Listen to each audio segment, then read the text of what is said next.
SS viewers, நான் உங்க ஹர்ஷா. நீங்க பார்த்துட்டு இருக்கிறது எஸ்எஸ் இன்ஃபோ நியூஸ். இன்னைக்கு நடந்த சுவாரஸ்யமான விஷயங்களை பத்தி தான் பார்க்க போறோம்.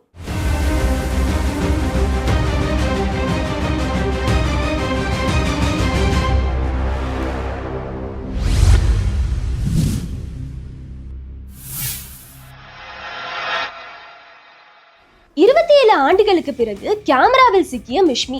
அப்படி என்ன நடந்துச்சுன்னு பாத்தீங்கன்னா, சிக்கிம்ல வழக்கம் போல ரோந்து பணியில இருக்கும்போது வனத்துறையினர் ஒரு அரிய விஷயத்த பார்த்திருக்காங்க. அந்த விஷயம் தான் மிஸ்மி டாக்கின். இது ஒரு அரிய வகை உயிரினம் அப்படின்னு தான் சொல்லணும்.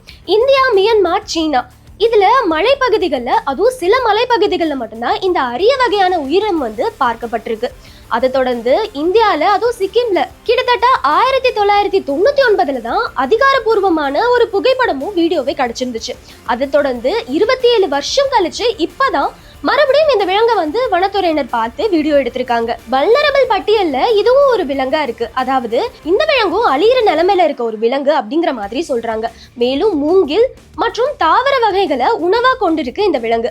ஆடு மற்றும் மான் ஒன்று சேர்ந்தா எப்படி இருக்குமோ அதே மாதிரிதான் இந்த விலங்கும் பாக்குறதுக்கு இருக்கும். மேலும் குளிரான பகுதிகளில் வாழ்றதுனால அதோட முடிகள் அடர்த்தியா இருக்கும் அப்படிங்கிற மாதிரியும் சொல்லப்படுது. மலைகள்ல மனிதர்கள் போக முடியாத இடங்கள்ல தான் இந்த மாதிரியான உயிரினம் இருக்கு அப்படின்னு சொல்றாங்க. இதனால அதை பத்தின ஆராய்ச்சியும் ரொம்ப குறைவாவே இருக்கு. இப்போ 8 உயிரினங்களை பார்த்திருக்காங்க. மிஷ்மி டாக்கின் அப்படின்னு சொல்லி 8 உயிரினங்களை பார்த்திருக்கிறதுனால இதை ப்ரொடெக்ட் பண்ண வேண்டியது ரொம்பவே முக்கியம் அப்படிங்கிற மாதிரி சொல்லியிருக்காங்க. கல்வி சுற்றுலா போன இடத்துல ரொம்பவே முக்கியமான ஒரு விஷயத்த கண்டுபிடிச்சிருக்காங்க. அப்படி என்ன நடந்துச்சுன்னு பாத்தீங்கன்னா, ஒடிசாவின் மயூர்பஞ்ச் மாவட்டத்துல பரிபாடாக்கு அருகே கல்வி சுற்றுலா ஒரு டீமா சென்றிருக்காங்க. அப்போ அங்க இருக்க ஒரு பகுதியை பார்க்கும்போது ஆராய்ச்சியாளர்கள் இது படிமங்களா இருக்க வாய்ப்பு இருக்கு அப்படின்னு சொல்லி அதை டெஸ்டுக்கும் உட்படுத்திருக்காங்க.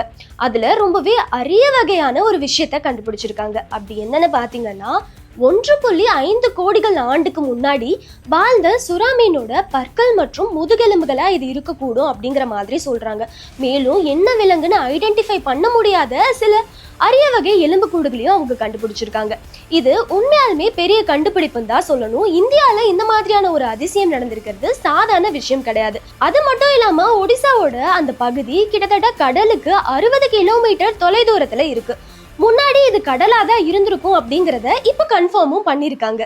அமீர் கானோட முன்னாள் மனைவியும் தற்போதைய காதலியும் ஒன்னா சிரிச்சு பேசினது சமூக வலைத்தளங்கள்ல வைரல் ஆகிட்டு வருது.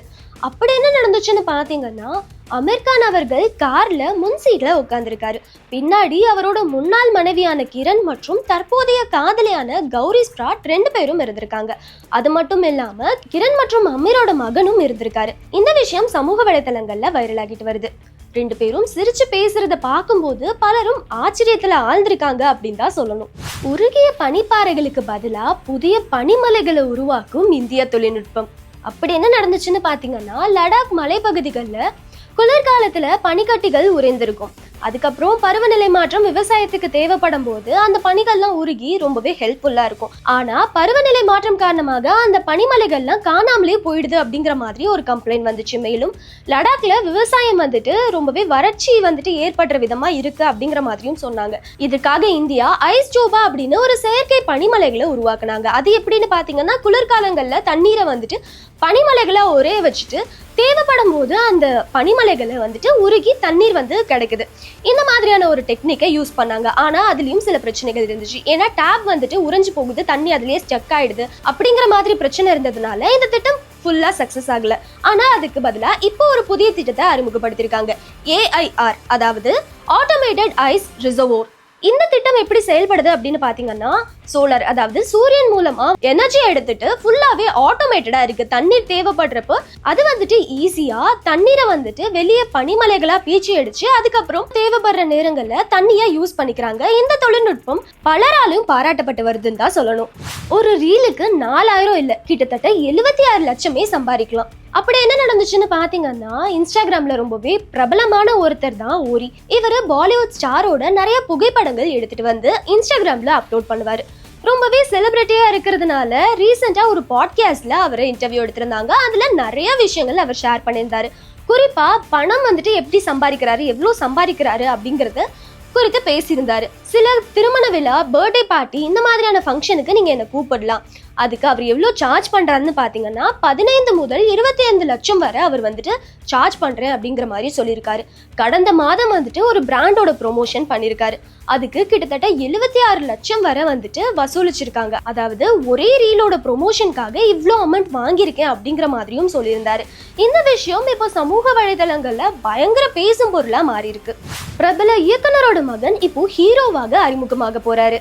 தமிழ் சினிமாவில ரொம்ப முக்கியமான இயக்குனர்கள்ல சங்கர் அவர்களும் ஒருவர். அவரோட மகள் அதித்தி சங்கர் ஆல்ரெடி தமிழ் சினிமாவில ஹீரோயினா அறிமுகமாகி பலரோட பாராட்டியும் பெற்றிருந்தாங்க. இந்த நிலையில சங்கர் மகனான அர்ஜித்தும் இப்போ ஹீரோவாக அறிமுகமாக இருக்கிறாரு. இந்த படத்தோட பூஜையும் நல்லபடியா நடந்து முடிஞ்சிச்சு. படத்தோட டைட்டில் என்னன்னு பாத்தீங்கன்னா லவ்வர் பாய். இதை யார் இயக்குறாங்க அப்படின்னு பாத்தீங்கன்னா அட்லியோட முன்னாள் உதவி டைரக்டரா இருந்தவர் தான் அசோக் குமார். அவர் தான் இந்த மூவியை டைரக்ட் பண்ண இருக்காரு அப்படிங்கிற மாதிரி சொல்லியிருக்காங்க. மேலும் இந்த படத்துல அவருக்கு ஜோடியா கீர்த்தி ஷெட்டி நடிக்கிறதாக இருக்காங்க அப்படிங்கிற மாதிரியும் சொல்லியிருக்காங்க. இதை தொடர்ந்து பூஜையில முதலமைச்சர் விஜய் அவர்களோட மகனான ஜேசன் சஞ்சயும் கலந்திருக்காரு. பலரும் அந்த படக்குழுவினருக்கு வாழ்த்து தெரிவிச்சுட்டு வராங்க.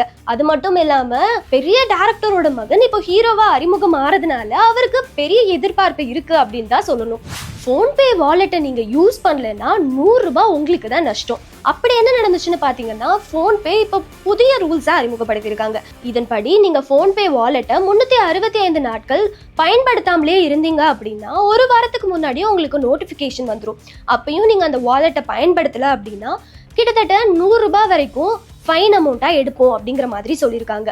அது மட்டும் இல்லாம 3 மாதத்திற்கு ஒருக்க இந்த மாதிரி அமௌண்ட் வந்து டிடெக்ட் பண்ணுவோம் அப்படிங்கிற மாதிரி சொல்லியிருக்காங்க. மேலும் வாலெட்ல 100 ரூபாய்க்கும் கம்மியா இருந்துச்சுன்னா அது அப்படியே 0 மாற்றப்படும் அப்படிங்கிற மாதிரியும் சொல்லியிருக்காங்க. இது பெரும் சர்ச்சையை எழுப்பிருக்குன்னு தான் சொல்லணும். பலரும் தனக்கு வந்துட்டு போன்பே வாலெட் கணக்கு இருக்குன்னே தெரியாது அப்படிங்கிற மாதிரியும் கூறிட்டு வராங்க. மேலும் இந்த ஃபைன் வந்துட்டு வங்கி பரிவர்த்தனைகளுக்கு கிடையாது அப்படிங்கிற மாதிரி தெளிவா சொல்லியிருக்காங்க.